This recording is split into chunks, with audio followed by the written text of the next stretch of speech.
Dear viewers, welcome back to PF software tutorial number 4. Tutorial number 4 এ আমরা দেখব PF মডিউলের PF entries এর last দুইটা এন্ট্রি অপশন। একটা হচ্ছে PF অ্যাকাউন্ট সেটেলমেন্ট আর একটা হচ্ছে পিরিয়ডিক প্রফিট অ্যালোকেশন। সো আমরা বাম দিক থেকে মেনু থেকে দেখতে পাচ্ছি। সো প্রথমে আমি যাই PF account settlement. PF account সেটেলমেন্টটা কখন করতে হয়? জেনারেলি যখন কোনো এমপ্লয়ি ওই ট্রাস্টটি ছেড়ে এবং একবারে কোম্পানি ছেড়েই চলে যায়, গ্রুপ অফ কোম্পানি ছেড়েই চলে যায়, মানে এই ট্রাস্টি থেকে অন্য ট্রাস্টিতে যাচ্ছে এরকম না, একবারে কোম্পানি ছেড়ে দিচ্ছে, জব ছেড়ে দিয়েছে, সেই ক্ষেত্রে আমাদেরকে তার একটা সেটেলমেন্টের এন্ট্রি করতে হয়। সো যখন কোনো একটা এমপ্লয়ি সেটেলমেন্টের জন্য তৈরি হয়ে যাবে তখন আমরা সেই এমপ্লয়িটাকে এইখান থেকে সেই এমপ্লয়িটাকে সিলেক্ট করব। আমরা যদি ওই এমপ্লয়িটাকেই দেখি 90 20 61 এই এমপ্লয়িটাকেই দেখি। সো দিয়ে আমি এখানে গেট এমপ্লয়ি ইনফোতে ক্লিক দিব। অ্যাজ ইউজুয়াল অ্যাজ বিফোর তার এমপ্লয়ি ইনফরমেশনটা এখানে চলে আসছে, জয়নিং ডেট, তার কনফার্মেশন ডেট, তার জব ডিউরেশন কতদিন হয়েছে, 169 মাস তার টোটাল জব ডিউরেশন।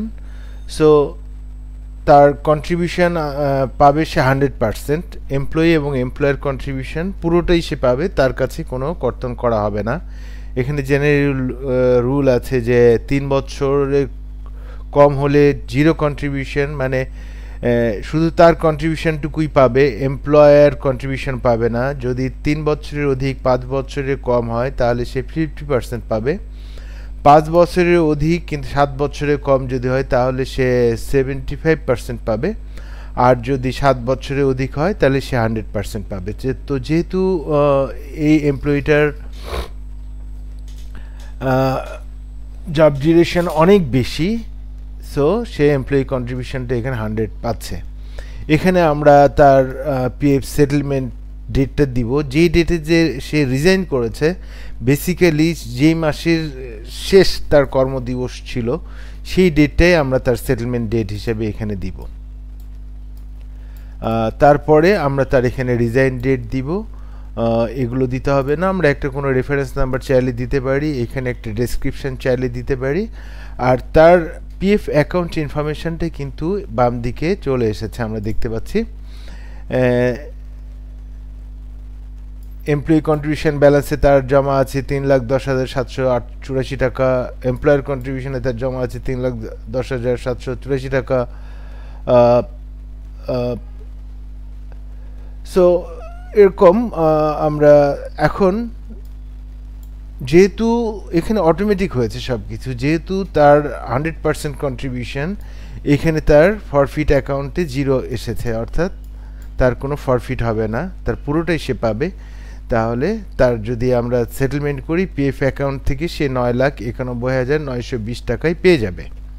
সো আমরা যদি এইভাবে এখন এই অবস্থায় যদি আমরা এটা সেভ দিয়ে দিই তাহলে তার সেটেলমেন্টের অংশটা হয়ে যাবে।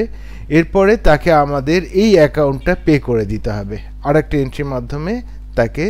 সো সেটেলমেন্টের সময় জেনারেলি দুইটা এন্ট্রি হয়, একটা হচ্ছে প্রভিডেন্ট ফান্ড সেটেলমেন্ট এন্ট্রি, আর একটা এন্ট্রি হবে আমাদের অ্যাকাউন্টস মডিউল থেকে, যখন তাকে আমরা সব কিছু ঠিকঠাক হয়ে তাকে যখন চেকটা প্রিপেয়ার করে তখন যখন থেকে টাকা দিব, তখন পিএফ অ্যাকাউন্টস থেকে ইপিভির মাধ্যমে আমরা যদি এখানে এমপ্লয়িটা সিলেক্ট করি, ওই যে এমপ্লয়িটা সেটেলমেন্ট হচ্ছে তার যদি সেটেলমেন্ট হয়ে থাকে কিন্তু ইপিভি হয় নাই, তাহলে সে ডাটাগুলো এখানে চলে আসবে। কিন্তু যার সেটেলমেন্ট হয় না, যে কোনো এমপ্লয়িকে আপনি যদি এখান থেকে সিলেক্ট করতে চান এবং গেট এমপ্লয়ি ইনফোতে ক্লিক দেন তাহলে এই ডাটাগুলো কিন্তু আসবে না। অন্য অন্য এন্ট্রি ফর্মগুলোতে কিন্তু ছিল যে আপনি যে এমপ্লয়ি এখান থেকে সিলেক্ট করেন তারপর গেট এমপ্লয়ি ইনফোতে ক্লিক দেন, আপনি ডাটাগুলো চলে আসবে। কিন্তু এই মুহূর্তে এই এন্ট্রির ক্ষেত্রে আপনি যে কোনো একটা এমপ্লয়ি সিলেক্ট করলেন, গেট এমপ্লয়ি ইনফোতে ক্লিক দিলেন, কিন্তু ডাটাটা আসবে না, কারণ তার সেটেলমেন্টের ডাটা সে পাবে না। আর যদি এখানে এমন একজন এমপ্লয়ি সিলেক্ট করেছেন যার এখানে সেটেলমেন্ট করা হয়েছে কিন্তু তার ইপিভি করা হয় নাই, অনলি সেই ডাটাটাই এখানে তখন চলে আসবে। একদম সম্পূর্ণ সেটেলমেন্ট ইনফরমেশনটা এখানে বাম থেকে ডান দিকে দেখানো হবে। এখান থেকে কোন অ্যাকাউন্ট থেকে টাকাটা দিচ্ছেন, এখানে জেনারেলি আমাদের চার্ট অফ অ্যাকাউন্টে যে ব্যাঙ্ক অ্যাকাউন্টগুলো আছে সেই ব্যাঙ্ক অ্যাকাউন্টগুলো এখানে চলে আসে। সো সেখান থেকে একটা ব্যাঙ্ক অ্যাকাউন্ট সিলেক্ট করবেন যে অ্যাকাউন্ট থেকে পেমেন্ট হচ্ছে। আমি জানি না কোন অ্যাকাউন্ট থেকে এখানে অ্যাপ্রোপ্রিয়েট, আমি একটা অ্যাকাউন্ট সিলেক্ট করে দিলাম। কোন ট্রাস্টি থেকে পে হচ্ছে, জেনারেলি সে যে ট্রাস্টি থেকে যায় সেই ট্রাস্টি থেকেই পে হয়। সো আমরা এখানে সেই ট্রাস্টিটা সিলেক্ট করে দিব, চেক নাম্বার দিব, রেফারেন্স নাম্বার দিব, অ্যামাউন্টটা দিয়ে দিব এবং এখানে ডেসক্রিপশনটা দিব। দিয়ে আমরা এখানে অ্যাড টু গ্রিড করব। অ্যাড টু গ্রিড করার পরে আমরা এখানে সেভটা দিয়ে দিলে আমার ওর পেমেন্টটা কমপ্লিট হয়ে যাবে। আর যদিও সেটেলমেন্ট হওয়ার সাথে সাথে তার অ্যাকাউন্ট ব্যালেন্সটা জিরো হয়ে যায়, আমরা যখন পিএফ সেটেলমেন্ট এন্ট্রিটা এখানে দেই তখনই কিন্তু তার অ্যাকাউন্ট ব্যালেন্সটা শূন্য হয়ে যায়। সো ইপিভি যখন করি তখন জাস্ট তার নামে যে একটা পেয়েবল তৈরি হয় সেই পেয়েবলটা কমে যায় এবং আমাদের ক্যাশ বা ব্যাংক থেকে টাকাটা চলে যায়। সো আমি এখন জাস্ট আমরা এখন পেছনের একটা এন্ট্রি যদি চেক করতে চাই, সো এখানে আছে 708, আমি এখানে দিলাম 707 নাম্বার এন্ট্রিটা আমরা একটু দেখতে চাই। তাহলে 7 নাম্বার এন্ট্রিটা দেখতে পাচ্ছি মোহাম্মদ আমির হামজা নামে একজন, যার আইডি 904057, সে তার পিএফ সেটেলমেন্ট নাম্বার ছিল 1034, সাপোর্ট স্টাফ এসপিএল পিএফের, তার এখানে জয়েনিং ডেট, কনফার্মেশন ডেট, তার সেটেলমেন্ট ডেট সব দেওয়া আছে। এইখানে আপনি পেমেন্ট ডেট দেওয়া আছে, এখানে চেক নাম্বার, রেফারেন্স নাম্বার দেওয়া আছে, এইখানে সেটেলমেন্ট এর একটা ডেসক্রিপশান দেওয়া আছে। আর তার এই অ্যাকাউন্ট থেকে পে করা হয়েছে, ট্রাস্টির নাম SPL PF, cheque number, company settlement, reference নং, এইটা অ্যামাউন্ট 14,361 টাকা এবং ডেসক্রিপশন এইটা দিয়ে এটা সেভ করা হয়েছে। সো আমরা দেখলাম যে কিভাবে যখন একজন এমপ্লয়ি কোম্পানি ছেড়ে চলে যায় তখন তার অ্যাকাউন্টটা সেটেল করা হয়, এবং সেটেল করার সাথে সাথে আর একটা এন্ট্রি করতে হয় সেটা হচ্ছে ইপিভি। সেটা আমরা এখান থেকে দেখলাম, যদিও আমরা যখন আমরা অ্যাকাউন্টস মডিউল নিয়ে কথা বলবো তখন আমরা ইপিভি নিয়ে আরেকবার কথা বলতে পারি। আশা করি আপনি ক্লিয়ারলি বুঝতে পেরেছেন আপনারা। আমরা এবার নেক্সট এন্ট্রি অপশানটা দেখি। নেক্সট এন্ট্রি অপশান হচ্ছে পিরিয়ডিক প্রফিট অ্যালোকেশন, অর্থাৎ প্রত্যেক বছর যখন ফিনান্সিয়াল ইয়ারটা ক্লোজ হয়ে যায় তখন ওই ট্রাস্টির যে এফডিআরগুলো থাকে সেখান থেকে যে টাকাগুলো ইনকাম হয় সেগুলোকে আয় ধরে নিয়ে অন্যান্য চার্জগুলো, ব্যাংক এক্সপেন্স, ব্যাংক চার্জ, এগুলো বাদ দিয়ে যে একটা প্রফিট ক্যালকুলেট করা হয়, সেই প্রফিটের টোটাল অংশটাই ওই ট্রাস্টির যতগুলো ট্রাস্টি থাকে, ওই ট্রাস্টি বোর্ডে যতগুলো ট্রাস্টি থাকে তাদের ফান্ডের রেশিও অনুযায়ী, তাদের ফান্ডের অ্যামাউন্টের রেশিও এবং রেশিও অনুযায়ী আমরা সেই টাকাটা তাদেরকে ভাগ করে দিই। সো এখানে দেখা যাচ্ছে already periodic profit allocation PPA নং 17, অর্থাৎ অলরেডি আমাদের 16টা এন্ট্রি করা আছে।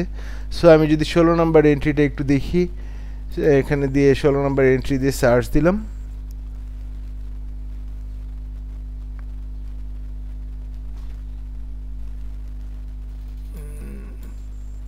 এখানে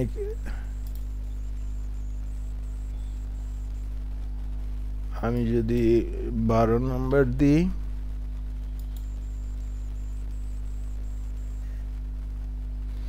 এই যে 12 নম্বরে দেখা যাচ্ছে এইখানে এসটিএস এর 41 জন এমপ্লয়ির একটা প্রফিট ডিস্ট্রিবিউশন করা হয়েছে। যদিও আমরা এখন গত 2-3 বছর ধরে এই ডাটাটা যেরকম স্কলাস্টিকার প্রায় 700-এর অধিক এমপ্লয়ি এবং বছর শেষে এই 700 এমপ্লয়ির প্রত্যেকজনের ইন্টারেস্টটা আমরা সফটওয়্যার থেকে অটোমেটিক ক্যালকুলেট করে সেখান থেকে এন্ট্রিটা না দিয়ে আমরা হেড অফিসের লোকজন অডিটের মাধ্যমে একটা প্রফিটের অ্যামাউন্ট ক্যালকুলেট করছে এবং একটা রেশিও ধরে এই যে এক্সিস্টিং যে নাম্বার অফ এমপ্লয়ি তাদের মধ্যে ভাগ করে দিয়ে একটা এক্সেল শিটে একটা ডাটা তৈরি করা হয় এবং সেই বছর শেষে ওই ডাটাটা এই এন্ট্রির মধ্যে আমরা ম্যানুয়ালি ঢুকাই দিই, তারপরে এটা অ্যাজ ইউজুয়াল এখানে কাজ করতে থাকে।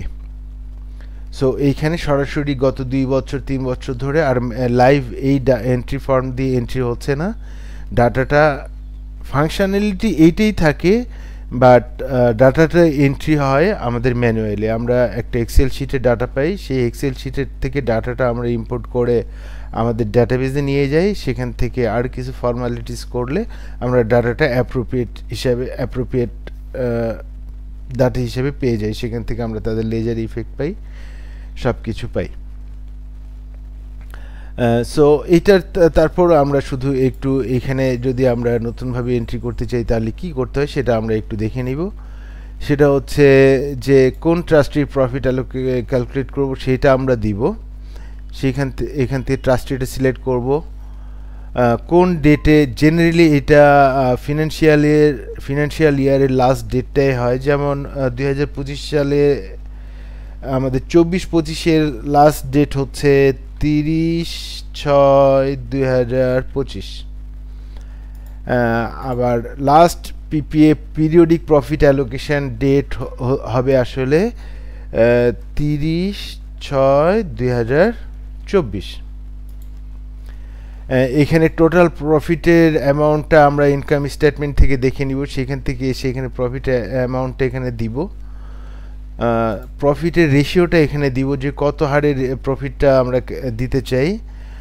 আর দিলেই আমরা যদি অ্যালোকেট প্রফিট পিরিয়ডিক প্রফিট এখানে ক্লিক করি তাহলে আসলে তাদের ফান্ডের অ্যামাউন্টের রেশিওর উপরে এই প্রফিটটা ক্যালকুলেট করে সবগুলো এমপ্লয়িকে দিয়ে দিবে এবং এখানে নিচে একটা গ্রিডের মাধ্যমে সেই ডাটাটা শো করবে। প্রথমে এমপ্লয়ি আইডি, তারপরে এমপ্লয়ি নেম, তারপর ডেজিগনেশন, তারপর কনফার্মেশন ডেট, তারপর service duration, employee contribution percentage কত, প্রফিট অন এমপ্লয়ি কন্ট্রিবিউশন কত পেলো আর প্রফিট অন এমপ্লয়ার কন্ট্রিবিউশন কত পেলো সেটা এখানে শো করবে। তারপর আমাদের এখানে সেভ দিয়ে দিতে হবে, সেভ দিলেই সবগুলো প্রফিটের টাকা তাদের নির্দিষ্ট লেজারে চলে যাবে আর জেনারেল লেজারের অ্যাকাউন্টে যা ইফেক্ট আছে সেটা তো হবে। আমরা একটা টিউটোরিয়ালে আমরা শুধু এই অ্যাকাউন্টস ইফেক্টগুলো নিয়ে কথা বলবো। আশা করি এই টিউটোরিয়ালে এই সেশনে আমরা যে দুইটা এন্ট্রি ফর্ম নিয়ে কথা বললাম, একটা ছিল fund account settlement, PF account settlement, আর একটা ছিল পিরিয়ডিক প্রফিট অ্যালোকেশন। আশা করি সহজেই বুঝতে পেরেছেন। আপনাদেরকে নেক্সট টিউটোরিয়াল দেখার আমন্ত্রণ জানিয়ে আমি এখানে শেষ করছি। ধন্যবাদ।